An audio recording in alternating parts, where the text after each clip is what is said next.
Main बाजारपेठेमधील Santaji चौकाजवळील Mahalakshmi किराणा दुकानाच्या मागच्या अडगळीच्या जागेत एक बिबटा दबा धरून बसलेला आढळल्याने नागरिकांमध्ये भीतीचे वातावरण निर्माण झाले। कळवण वनपरिक्षेत्र अधिकारी यांनी घटनास्थळी धाव घेत 4 तासांच्या सूचक आणि धाडसी बचाव कार्यानंतर बिबट्याला सुरक्षितरित्या पिंजऱ्यात पकडण्यात कळवण वन विभागाच्या टीमला यश आले आहे। अभोणा किराणा दुकानात घुसलेला बिबट्या अखेर जेरबंद। बिबट्याचा थरार बघणाऱ्यांची मोठी गर्दी, वन विभाग पोलिसांचे अथक परिश्रम। बघा सविस्तर कसा पकडला बिबट्या।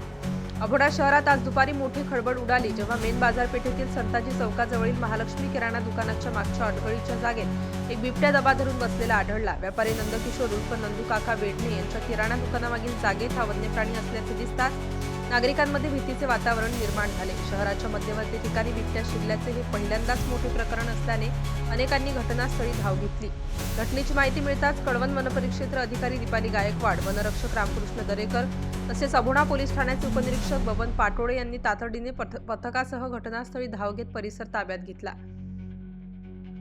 जमाव हटवण्याचा प्रयत्न सुरू असतानाही नागरिकांची वाढती गर्दी, शाळकरी मुले, व्यापारी व स्थानिकांनी बिबट्या पाहण्याची उत्सुकता यामुळे रेस्क्यूमध्ये काही काळ अडथळे निर्माण झाले।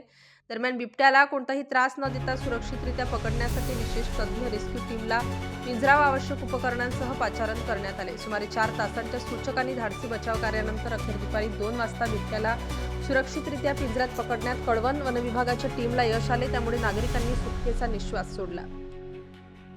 रेस्क्यूमध्ये योगदान देणारे अधिकारी व कर्मचारी AFC संतोष सोनवणे, RFO दीपाली गायकवाड, वनपाल रामकृष्ण दरेकर, शंकर हिरे, शरद मोगरे, वनरक्षक KG पाल, अजय वाघ, रवी कवर, अनिल गुंजाळ, जया गायकवाड, बानू भोये, अनिता बागुल, सुवर्णा भोळे, सुनीता कोल्हे, पालवी नाना राठोड, मंजूरकर, हिमराज बागुल, अनाशी विभागाचे दिनेश बस्ते, अमृता पवार यांच्यासह नाशिक रेस्क्यू टीमचे किशोर मोहिते यांच्या परिश्रमातून ही कारवाई यशस्वी झाली। तसेच अभोणा पोलीस ठाण्याचे सहाय्यक पोलीस निरीक्षक योगिता कोकाटे, बबनराव पाटोळे, विजय भुये, प्रशांत गवडी, विठ्ठल बागुल आणि शशिकांत वाघेरे यांनीही महत्त्वाची भूमिका बजावली। शहराच्या मध्यवर्ती ठिकाणी घडलेल्या या रोमांचक पण घटनाप्रधान रेस्क्यू ऑपरेशनमुळे अभोणा शहरात दिवसभर चर्चेला उधाण आले आहे। वन विभागाने बिबट्याला सुरक्षितपणे ताब्यात घेत असल्याने कोणतीही जीवितहानी टळली असून प्रशासनाच्या तत्परतेचे सर्वत्र कौतुक होत आहे। स्टार न्यूजसाठी मोहसिन पठाण, नाशिक।